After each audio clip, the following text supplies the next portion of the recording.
Shalom, following the shoe. Welcome again to the Rock. More questions, and now I got some answers. Actually, I've been giving answers all week, but here we go. We're going to do some more. Following the shoe, how do you handle people talking and giving their opinion about you? Well, here we go. Sirach, or Ecclesiasticus, and your Apocrypha. Chapter 3, verse 24. For many are deceived by their own vain opinion, and an evil suspicion hath overthrown their judgment. See, I understand that a large majority of people have vain opinions. And that word vain means empty. If you translate it, it means empty. So by their own empty opinions. And most people's opinions are empty. They don't know you. They haven't hung around you. They don't see your fruit. They don't see what you're doing. They just have opinions. And that's fine. That's fine. You know, the person's never met me and they have an opinion on me. I'm cool with that. I have no problem with that. They have a right to have their opinion. But the reality of it is that their opinion shouldn't bother you because, well, the only time someone's opinion can bother you or should bother you is if they have some sort of bearing in your life. Most people that do talking, a lot of talking, they talk a lot of crap about you, they have no real bearing in your life. In fact, your life is better without them. Your life is better with them not being in your life. You know, they try to keep you in the bondage that they are in, and that's usually what happens. So I got people who talk about me from, other groups or their church camps or people that watch the channel. I don't like that, that's fine. But you have no bearing in my life. So your words have no meaning. And that's what I'm trying to let y'all brothers know.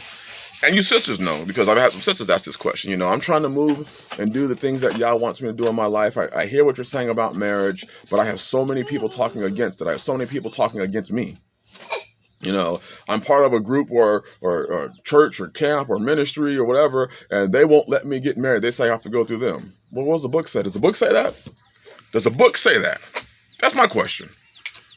Otherwise, you're putting yourself under bondage that other people live in, and I refuse to do that. I refuse to put myself under a bondage that John wants to live over here. Because, hey, John, you want to be in bondage? You can be in bondage, but it don't mean that I am going to go into the same bondage you do. Let's go to the book again. Sirach, chapter 4, verse 22. Accept no person against thy soul, and let not the reverence of any man cause thee to fail. And that's for you, brothers. Some of y'all reverence men too damn much that you're failing, you're falling, and you think that you're growing, and you're actually just slowly falling apart, slowly degrading. Slowly, you're slowly eroding your morals, your thoughts, the areas you move in life. What the book says to you is slowly being broken down because you let reverence that you have to other people cause you to fall. See, I refuse to do that. I refuse to let reverence towards any man. And I have a deep respect for some of my brothers. Deep respect for some of my brothers. But, and they feel the same way about me. They're not going to let their love for me cause them to fall, and I'm not going to let my love for them cause me to fall. If one of them decides to turn away and say, hey, I'm going to go and start worshiping, the trees. Bye. I love you, but bye. You always try to get that brother to repent and come back. But if he decides to start bowing down the trees, well, that's stupid to bow down to a tree. Are you sure? What about when you bow to put your Christmas presents underneath the Christmas tree? Oh, shoot. So it sounds stupid when somebody else does it. Never mind. Let me not go there. I'm going to wheel it back a little bit. But so if he just wants to do that, that's fine. That's fine. But I'm not going to let my reverence, my love for him cause me to then start bowing down the trees. See, when you see destructive behaviors in other people, whether it be in this faith or in the world, it doesn't mean you got to follow along. Well, my elders are doing it. Well, then, bye. My reverence, my love, my respect for a person is not. I'm not about to fall and lose my soul because somebody wants to come across something that just don't make no sense. Look what the book says. Chapter 4, verse 25. Same book, Ecclesiasticus or Sirach. In no wise speak against the truth, but be abashed of the error of thy ignorance. What is the truth? The book, the law, That's the truth, not somebody else's vain opinion. Somebody else's vain opinion of what they think the book says doesn't mean it's truth. And I'm not going to, because they have a title next to their name, doesn't mean what comes out of their mouth is truth either. The truth is the book. The truth is the law. Go to the law, go to the book, read it, there it is. Should I be married? We already discussed that. Absolutely. You should be married. You should have a covering. But what about, okay, just because you see a one-off example, which you don't even truly understand the example, doesn't mean that that's the way you should do it. Doesn't mean that. So should all men decide that we're going to live as John and live in camel's hair and eat locusts and honey? Should we do that because we see the example in the book? Should every single man live as Paul and not get married? Well, the Bible says, be fruitful and multiply. In fact, he says in Deuteronomy 28, one of the blessings is the blessing of the womb, the blessing of your wife's womb. That's what the law says. So does that mean that we all should live as Paul and not get married? No, it doesn't mean that.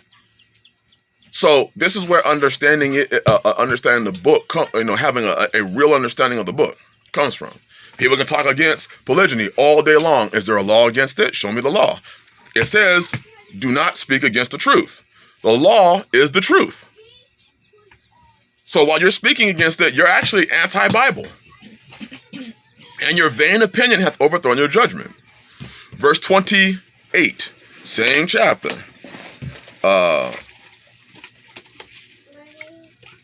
Verse 26. Be not ashamed to confess thy sins, and force not the course of the river. Verse 28. Strive for the truth unto death, and Yahweh will fight for thee. That's what my striving is. I strive for the truth unto death. And Yahweh has done a lot of my fighting. Does it mean that I haven't made mistakes? No.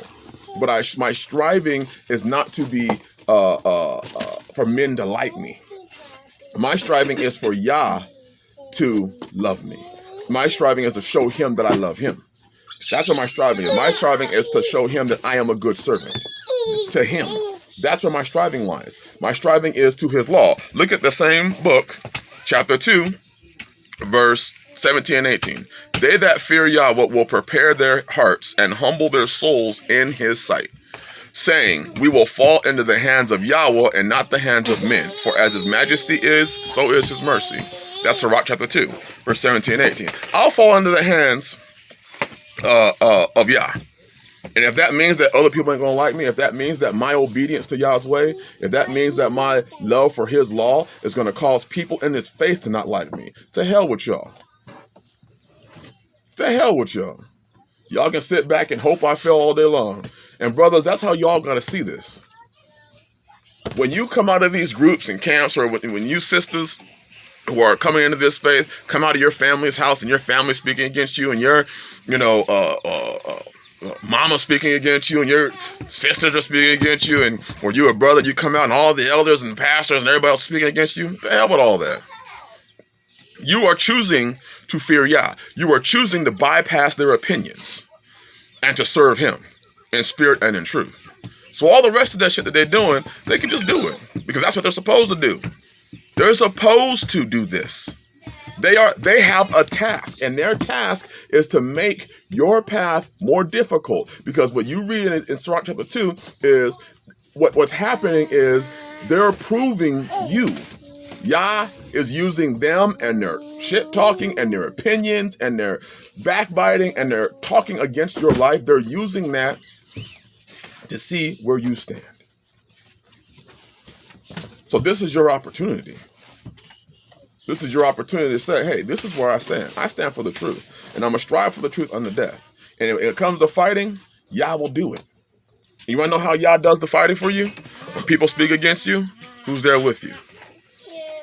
When things are being blessed, who's the one who's blessing you? When knowledge opens up and understanding comes about you and wisdom comes to you because you've asked for it, guess who gave it to you?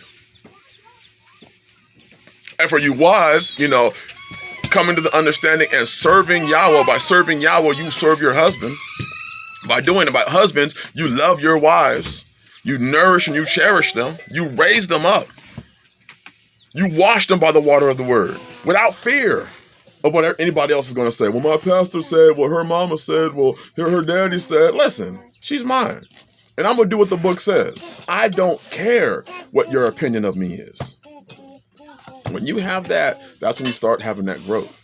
But you've got to separate their opinion of you from what the truth is. Their opinion of you is not truth. They are deceived by their own empty opinion, and an evil suspicion hath overthrown their judgment. Now their judgment's overthrown. Now they can't judge righteously. It's impossible. So just be about what you're doing. That's what I'm really trying to get to. And all these questions I've been answering is just be about what you're doing. Who cares what all these other people are saying about you? Who cares? Well, this person said this. Well, they're watching my... Who cares? That's what they're supposed to do. They're supposed to go around watching your life.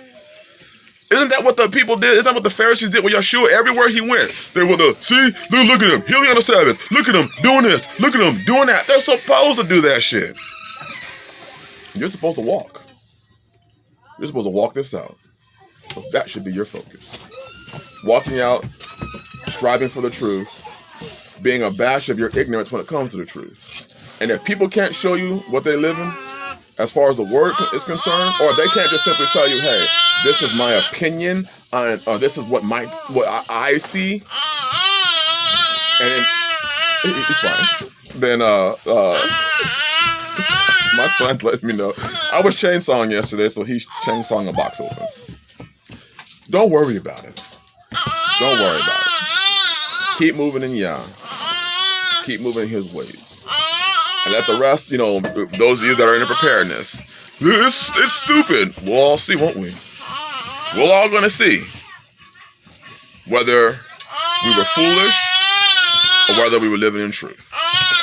We'll all see. Bless y'all. Have a blessed 6th day. We have a live stream tonight, 7 o'clock Central Standard Time on the Disturbers of Israel channel. And then tomorrow, we're going to have one here on this channel at 6 p.m. Central Standard Time. Bless y'all. Shalom.